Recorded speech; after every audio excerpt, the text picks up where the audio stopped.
বেশ কিছুদিন আমি ভালো করে ভিডিও দিতে পারিনি, তো আজ অনেক দিন পর একটা নতুন রেসিপি শেয়ার করছি। তো রেসিপিটি হলো দোলমা পটল।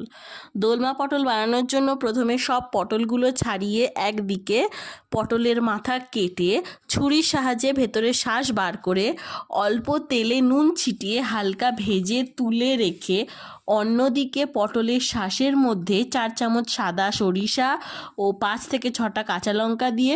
একসাথে বেটে নিয়ে কড়াইতে অল্প তেলে বাটাটা দিয়ে পুর করে নিয়ে ঠান্ডা করে অল্প অল্প করে একটা একটা করে পটলের মধ্যে ঢুকিয়ে নিয়ে পটল ভাজার তেলে জিরা ফোড়ন দিয়ে দুটো পেঁয়াজ কুচি করে দিয়ে একটা টমেটো কেটে দিয়ে 1 চামচ আদা বাটা ও 1 চামচ হলুদ গুঁড়ো লঙ্কা গুঁড়ো সব মশলা একসাথে কষিয়ে নিয়ে জল দিয়ে আন্দাজ মতো নুন ও চিনি দিয়ে ঢাকা দিয়ে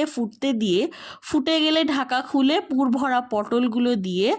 আবারও একটু ফুটিয়ে গরম মশলা ছড়িয়ে গরম ভাতে পরিবেশন করুন দোলমা পটল।